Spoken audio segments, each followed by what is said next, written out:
अपनी बेटी संध्या और छोटे बेटे कुणाल के साथ रहता है। रतनलाल बहुत गरीब है और शराबी किस्म का आदमी है। वो रिक्शा चलाकर अपना जीवन यापन कर रहा है।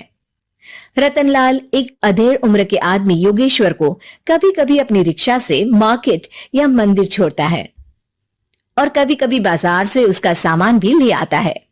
एक दिन रतनलाल योगेश्वर से कहता है, साहब, आपके पास गाड़ी है, फिर भी आप कभी कभी रिक्शा से क्यों जाते हो?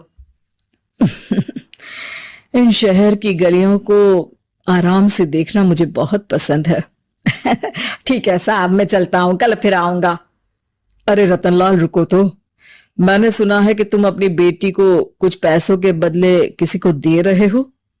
अभी किसी को बेचे नहीं तो क्या करे साहब। एक छोटा बेटा है, उसको पढ़ाना भी है, उसकी देखभाल भी करनी है, और अगर मैं बेटी को घर में रखूंगा तो उसकी शादी कैसे करूंगा साहब। तुमको कितने पैसे मिल रहे हैं? अब 50,000 साहब।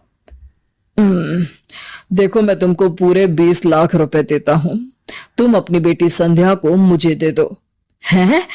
20 लाख? धन्यवाद साहब, धन्यवाद। मैं कल ही उसे आपके पास छोड़ जाऊंगा साहब। अगले दिन रतनलाल संध्या को हमेशा के लिए योगेश्वर के यहाँ छोड़ आता है और बदले में 20 लाख रुपए लेकर घर आ जाता है। रतनलाल जिंदगी में पहली बार इतने पैसे पाकर बौखला गया। उसने एक अच्छा घर लिया। कुणाल, अब हमें कोई चिंता नहीं है, तो अब अच्छे से पढ़, खूब मन लगाकर पढ़ाई करना। पापा, मुझे पढ़ाई करना अच्छा नहीं लगता। अरे तूने अगर ज्यादा बकवास की ना तो बहुत मारूंगा। कल से तू अच्छे स्कूल में जाएगा तो जाएगा, हाँ बस। कुणाल का एडमिशन एक अच्छे स्कूल में हो जाता है, लेकिन आए दिन स्कूल से शिकायत आती ही रहती है। 10 साल बाद एक दिन प्रिंसिपल मैडम रतनलाल को स्कूल में बुलाती है। रतनलाल, आपका बेटा कुणाल बहुत आवारा हो गया है और ये बिल्कुल भी पढ़ाई नहीं करता है, बल्कि उसका दिमाग गलत कामों में जा रहा है। अब मैं उससे बात करूंगा मैडम। ठीक है, आज ये आखिरी मौका है, अगली बार तो मैं उसे स्कूल से ही बाहर निकाल दूंगी। रतनलाल घर आ जाता है और कुणाल से कहता है, कुणाल बेटा, मैं तुम्हारे ऊपर इतना पैसा लगा रहा हूं, फिर भी तुम स्कूल में सही से क्यों नहीं पढ़ते हो? आप तो रहने ही दीजिए, मैं सब जानता हूं कि ये पैसा कहां से आया है, और वैसे भी अब ये पैसा मेरा है। मेरा जो भी मन होगा मैं करूंगा। आज के बाद मैं कभी स्कूल नहीं जाने वाला। रतनलाल को अपनी बेटी की याद आती है और वो रोने लगता है। 5 साल बाद कुणाल एक दिन एक लड़की को शादी करके घर ले आता है। पिताजी, ये मेरी पत्नी है स्वीटी। तुमने शादी कर ली? हाँ, शादी कर ली मैंने, दिखाई नहीं दे रहा? और अब से आप फिर से कमाना शुरू कर दो, बहुत बैठ कर खा लिया। कुणाल, तुम इस बुड्ढे को घर में क्यों रख रहे हो? देखो ना, ये शराब पीता है, इसे घर से बाहर निकाल फेंको। अरे स्वीटी, ये मेरे पापा है, कैसे बाहर निकाल दूं? और वैसे भी घर में कोई तो चाहिए ना काम करने वाला, नौकर समझ कर रख लो। इस बुड्ढी को तो घर से बाहर निकाल कर ही रहूंगी मैं कब तक इसके लिए खाना बनाऊंगी? स्वीटी एक दिन घर के बाहर पार्क में अपनी दोस्तों के साथ बैठी होती है। तभी वो रतनलाल को बुलाती है। पिताजी, मेरे कमरे में मैं अपना फोन छोड़ आई हूं, जरा लाकर तो देना। हाँ, जरूर, अभी लेकर आता हूं। रतनलाल फोन लेकर आ जाता है। कुछ समय बाद स्वीटी के फ्रेंड्स भी चले जाते हैं। स्वीटी अंदर आकर शोर मचाती है। चोर चोर! कहाँ है चोर? मुझे तो यहाँ कुछ नहीं दिख रहा। अरे ये अलमारी खुली पड़ी है, जरूर किसी चोर ने ही खोली होगी। अरे कौन आया था यहाँ तो पिताजी आए थे बस। अरे बहू, मैं चोर नहीं हूं। मुझे तो आप पर अब बिल्कुल भी विश्वास नहीं है पिताजी, क्योंकि जब आप पैसे के लिए दीदी को बेच सकते हो तो आप चोरी भी तो कर ही सकते हो। अरे लेकिन वो सब तो मैंने तेरे भले के लिए किया था ना। मैं तो कहती हूँ कि हमें इनकी कमरे की तलाशी लेनी चाहिए। तुम बिल्कुल सही कह रही हो, चलो। स्वीटी और कुणाल दोनों रतनलाल के कमरे की तलाशी लेते हैं और उन्हें वहां स्वीटी की ज्वेलरी और पैसे मिल जाते हैं। मैं तो पहले ही जानता था कि चोर आप ही हो। निकल जाओ मेरे घर से और दोबारा अपनी शक्ल मत दिखाना। रतनलाल आंखों में आंसू लिए घर से निकल जाता है। स्वीटी मन ही मन सोचती है, आज तो मेरी प्लानिंग सफल हो गई। जैसा मैं चाहती थी ऐसा ही किया और बड़ी आसानी से उस बुड्ढी को चोरी का इल्जाम लगाकर घर से भगा दिया।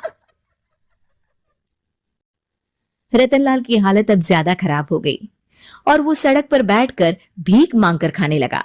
एक दिन वहां एक गाड़ी आकर रुकी और सड़क पर बैठे सभी भिखारियों को अपने सेंटर ले गई।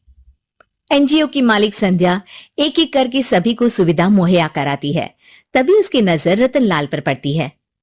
पिताजी, संध्या तू? पिताजी आपकी ये हालत कैसे हुई? ये सब मेरे बुरे कर्मों की सजा है जो मुझे मिल रही है। मुझे माफ कर दे बेटी। पिताजी, मैं आप पर बिल्कुल भी गुस्सा नहीं हूं, क्योंकि आपने मुझे यहां भेजकर अच्छा ही किया। मेरी जिंदगी बदल गई। लेकिन ये सब हुआ कैसे बेटा? आप ये नए कपड़े पहनो, तब तक मैं योगेश्वर अंकल को बुला कर लाती हूँ।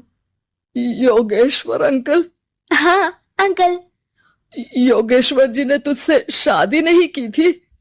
नहीं तो पापा, उन्होंने तो मुझे पढ़ा लिखा कर इस काबिल बनाया है कि मैं आज सबकी सेवा कर पा रही हूँ। रतनलाल पश्चाताप करके रोता रहता है। तभी योगेश्वर भी वहां आ जाता है। रतनलाल जी, आपकी ये हालत कैसे हुई? इतने सारे पैसों के बावजूद भी? क्योंकि मैंने बेटे और बेटी में भेदभाव किया था। लेकिन आपने ये कैसे किया? मुझे ये जानना है, बताइए। सालों पहले जब संध्या छोटी थी, तब मैंने एक बार एक आदमी से तुम्हें बात करते हुए सुना था, जो कुछ पैसों में संध्या को तुमसे खरीद कर शादी करना चाहता था। मैं उस समय एनजीओ में बच्चों के लिए ही काम कर रहा था और मैं किसी भी लड़की की जिंदगी खराब होते नहीं देख सकता था। इसलिए मैंने अपने जीवन की कमाई का एक बड़ा हिस्सा तुम्हें दे दिया था। सच में कितना गलत था मैं। मुझे माफ कर दो। अब आप दोनों मेरे साथ घर चलो और आज मैं अपना सच्चा प्रायश्चित करना चाहता हूं। योगेश्वर और संध्या रतनलाल के साथ घर जाते हैं। स्वीटी दरवाजा खोलती है। चोर भिखारी, तू फिर से आ गया? चल भाग यहां से बुड्ढे। ये घर तुम्हारे बाप का नहीं, मेरा है। बाहर निकलो यहां से। रतनलाल कुणाल और संध्या को घर से बाहर निकाल देता है। योगेश्वर जी, अब ये घर आपका है और अब आप यहां एक और एनजीओ खोल सकते हैं। शायद अब ये सच्चा प्रायश्चित है। संध्या अपने पिता के गले लग जाती है।